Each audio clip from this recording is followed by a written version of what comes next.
मंदिर में भगवान का नाम जपता है, बाहर देवी के साथ खिलवाड़ करता है। घर में माँ बहन को इज्जत बांटता है और बाहर किसी और के साथ अपनी हवस निकालता है। उस लड़की की चीखें सुनकर वो रास्ता भी थरथराता है, क्योंकि चुपचाप सब हो जाता है, होकर गुजर जाता है।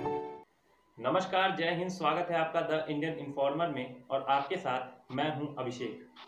दोस्तों, रोज रोज दिन प्रतिदिन महिलाओं के साथ जो अपराध होते हैं, उनके साथ जो दुर्व्यवहार होते हैं, घरेलू हिंसा, बलात्कार, छेड़छाड़ से लेकर न जाने कितने मामले हम लोगों को अंदर से शर्मसार कर देते हैं। इंसानियत का सर शर्म से झुका देते हैं और सोचने की बात यह है कि इस पर कितनी ही कड़ी कार्रवाई हो जाए, ये चीजें रुकने का नाम नहीं ले रही। आज कई देश विकसित हो चुके हैं, कई देश विकासशील हैं। दुनिया ने कितनी तरक्की की, लेकिन कुछ लोगों की जो मानसिकता है वो आगे बढ़ने का नाम ही नहीं लेती। इसी पर कई चीजें जो है वो मीडिया में आती हैं, लोगों तक उस खबर वो अपराध पहुंच पाते हैं और कई ऐसे जो अपराध है उसकी दुनिया में कभी चर्चा होती ही नहीं है। इसी पर हमसे आज खास बातचीत के लिए मौजूद हैं सामाजिक कार्यकर्ता, महिलाओं के हर अपराध के खिलाफ आवाज बुलंद करने वाली परी फाउंडेशन की संस्थापक योगिता मैम। बहुत स्वागत है आपका हमारे चैनल में। Thank you Abhishek, thank you for inviting me. बहुत बहुत धन्यवाद मैम। मैं अपने पहले सवाल से शुरू करता हूँ। क्या मैम बेटी होना एक पाप है अब इस जमाने में भी? क्योंकि जो हम कहते हैं मॉडर्न जमाना, ये एक मॉडर्न जमाना कह सकते हैं कि हम उस मॉडर्न जमाने में जी रहे हैं, लेकिन आज भी कुछ लोगों की मानसिकता हर बार हमें ये सोचने पर मजबूर कर रही है कि क्या बेटी होना पाप है। मैं हाल ही के घटनाक्रम गिनाऊं तो दिल्ली, हापुड़, मेरठ, छिंदवाड़ा और ना जाने कितने ही जगह हैं। कई जगह पे तो आपने खुद इस चीज को लेकर आवाज उठाई है। मैम क्या कहेंगे इस पर? बहुत दुख होता है अभिषेक, और बहुत अच्छा ये लगा कि आपने इस टॉपिक को चुना, क्योंकि इस टॉपिक पे चर्चा बहुत कम होती है, जो अच्छे से डिस्कशन होती है। आप चैनल्स पे देख ही रहे हैं किस तरह की न्यूज चल रही है, जो कि ठीक है, वो भी जरूरी है, बट किस हद तक मतलब वो कहीं कुछ और भी उठाते हैं। पर ये जो बहुत ही गंभीर मुद्दा है, जहाँ पर हमारी महिलाएं, हमारी छोटी छोटी बच्चियां, हमारे बच्चे सुरक्षित नहीं है, वो शिकार हो जाते हैं ऐसी दरिंदगी का। तो मुझे लगता है कि ये जो मुद्दा है ये गंभीर मुद्दा है। और मॉडर्न तो मुझे नहीं लगता, मॉडर्न तो दिमाग से होना चाहिए, दिल से होना चाहिए। सिर्फ पहनावे से अभी तक हिंदुस्तान मॉडल कह सकते हैं मॉडर्न हुआ है, बट अभी भी उनकी जो मानसिकता है हमारे समाज की बहुत ही खराब है। सारी बात ही मानसिकता की है। ये जो जितने भी मुद्दे आपने गिनाए अभी शुरू में, वो सारे मानसिकता से जुड़े हुए मुद्दे हैं। और यही प्रॉब्लम है कि जब तक मानसिकता नहीं बदलेगी तब तक कुछ बदल नहीं सकता। और मानसिकता कैसे बदलेगी जब तक हमारा ध्यान इस मुद्दे पर नहीं जाएगा कि ये कैसे बदलेगा, अच्छा एजुकेशन सिस्टम कैसे आएगा। तो मुझे लगता है कहीं ना कहीं हमारी सरकारों की फेलियर है, चाहे वो प्रीवियस कांग्रेस सरकार हो, चाहे वो करंट बीजेपी सरकार हो। इन्होंने लगातार हमें निराश किया है। मैं अभी भी समाचार देखती हूँ तो मेरा दिल दहल जाता है, बट ना जाने कितने, मैं तो इस फील्ड में काम कर रही हूँ लगभग 12 साल से ऊपर हो गए, कितने तो मुद्दे दब जाते हैं जो कि सामने ही नहीं आ पाते हैं। ये तो कुछ जो चीजें हमें पता चलती है वो हमारा खून खौला देती हैं। आप सोचिए जितना जो हमें नहीं पता चलता है वो कितना होगा। तो ये देश की जो दुर्भाग्य है, देश की जो दशा है, वो बहुत मुझे बहुत ही शर्म आती है कि हम लोग कुछ मतलब कोशिश भी करते हुए कुछ इस पे कर नहीं पा रहे। कोशिश कर रहे हैं बस, क्योंकि सरकारों का साथ नहीं है इसमें, लोगों का साथ नहीं है, मीडिया का साथ नहीं है। ठीक है, मीडिया उठाता है पर कोई कॉन्क्रीट सोल्यूशन नहीं देता है वो हमें। तो आप जैसे चैनल हैं कोशिश कर रहे हैं, तो हो सकता है हमारी आवाज लोगों तक जाए और हम इस मुद्दे को समझे और इस पे कुछ हम कर पाए। बिल्कुल मैम। अगर मैं अभी हाल ही के आपको जैसे मैंने गिनाया छिंदवाड़ा का, दिल्ली में जो घटना थी 12 साल की बच्ची का, मैंने पिछले वीडियो में उस चीज के बारे में जिक्र किया था। उसको देखकर किसी भी इंसान की रूह कांप जाए अंदर से, इतनी दर्दनाक वो घटना हुई है। उसके साथ बलात्कार करके कैंचियों से कई बार वार किया गया। छिंदवाड़ा में 3 साल की बच्ची के साथ बलात्कार किया गया। बुरहानपुर मध्य प्रदेश में माँ और बेटी के साथ बलात्कार किया गया, लेकिन न्यूज में हमने ये चीजें देखी ही नहीं। पूर्णिया में रेप के बाद मर्डर कर दिया गया, लेकिन अभी तक कोई इसके ऊपर, शायद ही वो जो 10-15 सेकंड की न्यूज में आती हैं उस पर दिखाया गया, बस उसके बाद ना कोई इसके ऊपर फॉलो अप, ना कोई अखबार, ना कहीं और। मैम अगले सवाल की ओर। बिल्कुल जी मैम। बिल्कुल, बलात्कार एक शब्द बन के रह गया है, उस पे जो हमारी जो सरकारों की भावनाएं हैं वो बिल्कुल खत्म हो चुकी हैं। बिल्कुल मैम। मैं अगले सवाल की ओर बढ़ता हूँ। मैम पहले एक जमाना था जब बेटियों को बोझ समझा जाता था, अभी भी है कुछ जगहों पर। अब बहुत लोग अपनी मानसिकता को उठा कर लेके आए, जो परिवार है अब उनकी मानसिकता ऊपर उठी, वो जो नीचे गिरी हुई थी। तो अब जो ये अपराधी हैं इनकी मानसिकता जमीन के पाताल के भी नीचे जाकर गिर चुकी है। ऐसे दर्दनाक अपराध होते हैं कि अब एक पिता एक बेटी को जन्म देने से पहले 100 बार डरता है। पहले उसको ये डर था कि मैं पढ़ाई का खर्चा कैसे उठाऊंगा, इसके दहेज कैसे दूंगा, शादी कैसे करवाऊंगा, ना हमारी फाइनेंशियल कंडीशन अच्छी है। ये चीजें जो हमने बचपन से सुनी आ रही है कि इस कारण बच्चियों को मार दिया जाता था। हाल ही में पिछले साल मैं देखूं तो आरजे नावेद है, बड़े फेमस आरजे हैं, उनका एक ऑडियो बहुत वायरल हुआ था, जिन्होंने गायनकोलॉजिस्ट से बात करते हुए डॉक्टर से कहा था कि मैं अपनी बेटी को इसलिए अबॉर्ट करना चाहता हूं। हालांकि एक प्रैंक कॉल था, असलियत नहीं थी, कि इसलिए अबॉर्ट करना चाहता हूं कि क्योंकि उसका रेप हो जाएगा, वो बड़ी हो जाएगी। तो ये दहशत आज हर पिता के मन में है कि कहीं मैं अपनी पंछी को हवा में आजाद उड़ता छोड़ दूं, कोई और दरिंदा आकर उसके पंखों को ना नोच ले। मैम क्या कहेंगे इस पर आप? देखिए, शब्द नहीं होते अभिषेक, ऐसी बातें सुन के खुद ही रोंगटे खड़े हो जाते हैं। हमारे घर में भी बच्चियां हैं, पर जब मैं इन छोटी छोटी बच्चियों को अस्पताल में देखती हूँ, अभी ये आपने जो 12 साल की बच्ची का जिक्र किया, मैं अस्पताल तक गई मिलने, परिवार से मिली, पर बच्ची से मिलने की हिम्मत नहीं हुई मेरी। हालांकि काफी बच्चियों के साथ मैं काम करती हूँ, बट जो दरिंदगी सुनी, आईसीयू के अंदर एंटर करने की हिम्मत नहीं थी, उसको देखने की हिम्मत नहीं थी। और न जाने कैसी कितनी सारी हमारी ये बच्चियां हैं जो जूझ रही हैं, ऐसी दरिंदगी का शिकार हो रही हैं। क्यों हो रही हैं? कड़े कानून आ रहे हैं पर उनकी इम्प्लीमेंटेशन नहीं है, उस चीज में हम बाद में जाएंगे। पर कहीं ना कहीं दुख होता है कि जो चाय वाला इतनी मेहनत से अपनी बच्ची को बड़ा बड़ा करता है, पढ़ाता है, अच्छी शिक्षा देता है, उसको रोल मॉडल बनाता है, उसको विदेश भेजता है, विदेश भेजता है, और 2 साल तक वो कमा के अपने पिता को, अपने खानदान को खिलाती है, और वो जब इंडिया आती है और छेड़छाड़ का शिकार होकर मर जाती है। बताइए, शब्द है हमारे पास? ये ऐसी बातें तो रोंगटे खड़े अभी भी बात करते हुए, मतलब बहुत ही, मतलब दिमाग बहुत सुन्न हो जाता है सुन के भी, कि क्या हम इस देश में रह रहे हैं? क्या यही देश है जहाँ दुर्गा पूजा होती है, कन्या पूजा होती है, जहाँ पे हर देवी को पहले पूजा जाता है, राधे का नाम पहले श्याम से आता है, सीता का नाम पहले राम से आता है, महाभारत पूरी महिला की डिग्निटी बचाने के लिए हुई, रामायण पूरी की पूरी सीता की डिग्निटी के ऊपर लिखी हुई है कि किस तरह से, उसके बाद भी हमारा देश है। तो बहुत दुर्भाग्य है, बहुत दुर्भाग्य है। बिल्कुल मैम, अब इस पर हम क्या ही कह सकते हैं। इस पर जो हमारा सिस्टम है वो इतना सुस्त हो चुका है। मैम मेरा अगला सवाल इसी से जुड़ा हुआ है कि पहली बार निर्भया के साथ जो हुआ था, 7 साल उसको इंसाफ के लिए लगे, वकील पहले मिल गए। चलिए ये चीज मान भी लेते हैं कि कोई ना कोई ऐसे सोच वाला होगा जिसको, ऐसे लोगों को भी वो बचाने के लिए आ गए।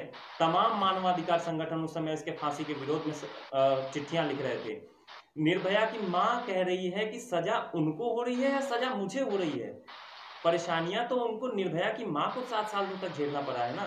7 सालों बाद जिस पर इतना क्रिटिसिज्म हुआ था, शायद मेरे ख्याल से इतिहास में पहली बार इतना क्रिटिसिज्म इतने लेवल पे हुआ था। उसके बाद जो हैदराबाद इनकाउंटर हुआ था, हाल ही में हुआ है दिसंबर में, उसमें जब लोगों ने जश्न मनाया इनकाउंटर के बाद, तो कई लोगों ने सवाल खड़ा किए कि ये लोकतंत्र के खिलाफ है, ऐसा है वैसा, ना जाने पुलिस पर ही कितने सारे सवाल खड़े कर दिए, और लोगों की सोच पर सवाल खड़े कर रहे थे कि ये बहुत खतरनाक है कि लोकतंत्र में ऐसी चीजों पे जश्न मनाया जा रहा है। मेरा सवाल मैम ये है कि क्या ये चीज अब इतना हम लोग को ये हाई टाइम नहीं आ चुका है कि जो अब सिस्टम इतना सुस्त है कि लोग सोचते हैं कि जो उनको इंस्टेंट जस्टिस मिल रहा है वो बिल्कुल सही है? ये हैदराबाद के इनकाउंटर के बाद हमें शायद पता चलने को मिला। बिल्कुल, मेरा भी पहला रिएक्शन था कि मैं बहुत खुश थी, क्योंकि सालों साल वो धक्के खाते कोर्ट के, और उसके बाद उसके बाद भी उन लोगों का क्या होता। जिस तरह से निर्भया की माँ की स्ट्रगल की बात आपने की, कितनी सारी माओं को मैं देखती हूँ, कितने सारे पेरेंट्स को मैं देखती हूँ, मतलब हताश हो जाते हैं। तो वो कहीं ना कहीं हमारी सोसाइटी का फेलियर है, तो वो ऐसा हुआ है। हालांकि वो एक सोल्यूशन नहीं है, मुझे मालूम है, बट क्योंकि हमारा सिस्टम से भरोसा उठ गया है, हमारे राजनेताओं से भरोसा उठ गया है, बहुत ही गंदी राजनीति में वो लिप्त रहते हैं और बिजी रहते हैं, उनको कोई मतलब नहीं है बेटियों से, सिर्फ स्लोगनबाजी करते हैं, सत्ता में आते हैं और फिर भूल जाते हैं। चाहे वो दिल्ली सरकार हो जो निर्भया केस के ऊपर बनी, चाहे वो केंद्रीय सरकार हो, या चाहे वो प्रीवियस सरकारें हो, और अभी भी चेंज भी होंगी, तो इन लोगों को कोई मतलब नहीं है महिलाओं से, सिर्फ बातें हैं और डिस्कशंस ये लोग कर लेते हैं, स्लोगन्स दे देते हैं। एनीवेज, हम फिर भी एज सोसाइटी क्या कर सकते हैं, हम वही पूरी कोशिश कर रहे हैं। एज एक्टिविस्ट कितना लोगों तक पहुंच सकते हैं वो कोशिश कर रहे हैं, और कहीं ना कहीं शुरुआत तो हो चुकी है। मैं इस बात से डिनाई नहीं करूंगी कि आप जैसे लोग आए हैं बाहर निकलकर इस बात को चर्चा कर रहे हैं, ये अपने आप में इंडिकेशन है कि चीजें लोग सोच रहे हैं। ऐसा नहीं, कुछ कम लोग सोच रहे हैं, मुट्ठी भर लोग सोच रहे हैं, बट कोई नहीं, मुट्ठी से ही शुरुआत होती है। मुझे लगता है आप आगे 10 को इन्फ्लुएंस करेंगे। आप मुझसे बात कर रहे हैं, हो सकता है मैं और लोगों से बात कर रही हूँ, तो ये चेन, ये कड़ी जुड़ेगी। समय लगेगा, जितना लगना नहीं चाहिए। हम अपनी और बच्चियों को खोएंगे इस समय में, बहुत ही दुख की बात है, पर मुझे लगता है चीजें बदलेंगे आने वाले समय में। बिल्कुल, और युवा ही ये करेगा। बिल्कुल मैम। अगली बार जो मैं सवाल नहीं है, मैं बस एक राय आपकी जानना चाहता हूँ इस पर। जो निर्भया केस हुआ था, शायद मेरे ख्याल से अगर मैं गलत ना हो तो 20 मार्च को उनको फांसी चढ़ाई गई थी। 20 मार्च की रात को जहाँ तक याद है, मैं पूरी रात जगा था। उस रात को मैंने देखा था 1:30 बजे के करीब उन्होंने हाईकोर्ट खुलवा दिया, उनके जो वकील थे, और कैसी घटिया घटिया जो बातें थी उन्होंने कही थी जो निर्भया को लेकर है। आपको शायद याद होगा प्रेस कॉन्फ्रेंस में वो कैसी कैसी बातें कही थी, जिसके ऊपर लोगों ने उसका विरोध भी किया था। कई लोग उन पर इस पर गुस्सा भी जता रहे थे अपना, और उन्होंने रात को सुप्रीम कोर्ट तक को खुलवा दिया गया इस देश में। मैं खुद कोर्ट में थी अभिषेक। जी मैम, पहले हाई कोर्ट। मैं खुद कोर्ट में थी। जी मैम। मैं उस दिन पूरा टाइम निर्भया की माँ के साथ हाई कोर्ट, सुप्रीम कोर्ट और फिर तिहाड़ जेल, जब तक फांसी नहीं हुई थी। आप जो बोलना चाह रहे हो मैं समझ रही हूँ कि इस इतनी अभद्र टिप्पणियां हमने अपने कानों से अपने सामने सुनी है, फिर भी अपने मन को मार के कि भाई फैसला आने वाला था, हमने कंट्रोल किया और फैसले की वेट की। पर अंत में हमारे कोर्ट ने हमारी सुनी, अंत में न्याय मिला, बहुत लंबी लड़ाई के बाद मिला। पर मैं खुश नहीं हूँ क्योंकि बहुत सारी निर्भया अभी बाकी है जिनको न्याय मिलना अभी बाकी है। बिल्कुल, ये निर्भया रोज होती है, उससे भी गंभीर अपराध होते हैं, बट ये है कि वो सामने नहीं आ पाते हैं। बिल्कुल मैम, मेरा अगला सवाल समाज से लेकर है। जो घटनाएं होती है उस पर समाज में विरोध जो जताया जाता है वो बहुत सही जताया जाता है, और बहुत लोग इसके खिलाफ खुलकर सामने आते हैं और प्रदर्शन करते हैं, सरकार से सवाल उठाते हैं, सरकार पर, सिस्टम पे, सब पे सवाल उठाते हैं, और जो चीज़ होनी भी चाहिए। लेकिन मैम एक समाज वहाँ भी है जहाँ पर हम देखते हैं कि acid attack victims, rape victims, इन लोगों को वो समाज एक्सेप्ट नहीं करता है। ये चीज़ें हमने कई बार देखी है। मैं पूरे समाज पर ये ब्लेम नहीं डालता हूँ, कुछ ऐसे लोग हैं जिनके कारण वो लोग ये रेप विक्टिम्स या जो एसिड अटैक विक्टिम्स है उनको एक्सेप्ट नहीं करती। समाज में उनका जीना दुभर हो पाता है, वो अपने आप को एडजस्ट नहीं कर पाते। ऐसे पर मैम आप क्या कहेंगे? वही बहुत मुझे समझ, ऐसे लोगों से मैं समझ ही नहीं पाती वो कौन से प्लैनेट से आए हैं, क्योंकि मैं ऐसी नहीं सोच रखती और आप नहीं रखती, इसलिए हम नहीं सोच पाते कि वो ऐसा कैसे सोच लेते हैं। और बट चीजें बदल रही हैं, मुझे लगता है अवेयरनेस आनी चाहिए। मूवीज आ रही हैं, देखिए घरेलू हिंसा पे थप्पड़ आई और एसिड अटैक पर भी अभी मूवी बनी है, और निर्भया के मुद्दे पे तो बहुत सारी फिल्में बन चुकी है। मुझे लगता है धीरे धीरे बदलाव आ रहा है, अवेयरनेस तो आएगी, अवेयरनेस के बाद ही कुछ होगा। पर उसके साथ साथ हमारे समाज के साथ साथ तो सरकारों को भी सक्षम होना पड़ेगा, विल पावर दिखानी पड़ेगी और गंभीर होना पड़ेगा, जो कि अभी वो नहीं है। बिल्कुल मैम, मेरा आखिरी सवाल है, आपका एक कमेंट चाहूंगा, जो आपको अब सिस्टम से क्या उम्मीदें हैं? क्योंकि जैसे भरोसा, आपने कहा कि भरोसा उठ चुका है सिस्टम से, अब क्या उम्मीदें हैं और क्या उम्मीद बची हुई है अब कि सिस्टम हमारी सुनेगा? उम्मीद तो है, उम्मीद के सहारे ही हम बाकी हैं। और मैंने अपनी एक जो डिमांड रखी है, बहुत सारी डिमांडें हम रखते रहे हैं, और अभी फिलहाल जो मैंने लॉकडाउन से पहले रखा था, हो सकता है वो हो भी जाता, पर लॉकडाउन हो गया। जिसमें कि 2 दिन महिलाओं को सत्र दिया जाए, जैसे बजट सेशन है, मॉनसून सेशन है, डेडिकेटेड महिलाओं के मुद्दे पर चर्चा होनी चाहिए पार्लियामेंट में कंपल्सरी, जिसके लिए मैं लगी हुई हूँ। और अभी लॉकडाउन के बाद फिर से हम शुरू करेंगे इसको, मतलब स्थितियां जब सामान्य हो जाएंगी। और अगर जब चर्चा होगी तो इन जोकर्स को, इन पार्डन माय लैंग्वेज, इन जो ये बैठे हैं पार्लियामेंट में, शायद इनको कुछ करने के लिए कंपल्सरी हो जाएगा, तो शायद ये कुछ कर पाए। बिल्कुल, बहुत बहुत धन्यवाद मैम आपका हमारे साथ जुड़ने के लिए। आपने अपने बिजी शेड्यूल से Thank वक्त you. निकाल के दिया, इसके लिए बहुत बहुत धन्यवाद मैम। अब बस thank you Abhishek, good luck and best of luck. जी मैम, बहुत बहुत धन्यवाद। और आशा यही करते हैं कि सब सुधर जाए जल्द, थोड़ा देर भले, जब सुधरे लेकिन जल्दी सुधरे, बस यही उम्मीद के साथ आप हमारे साथ बने रहिए, देखते रहिए द इंडियन इन्फॉर्मर। हमारे देश को आज़ाद हुए सालों बीत चुके हैं, मगर हमारे बेटियों के मन में जो खौफ है उससे उन्हें आज़ादी अब तक नहीं मिली है। बेटियों के खिलाफ जो वारदातें होती है उससे बेटियों के मन में जो सदमा जितना गहरा लगता है, उन्हें जितना बड़ा धक्का लगता है, हमारे देश में उतनी ही छोटी इनके खिलाफ सज़ा है। इस पर सोच विचार करने की आवश्यकता है। आप सभी को स्वतंत्रता दिवस की हार्दिक शुभकामनाएं।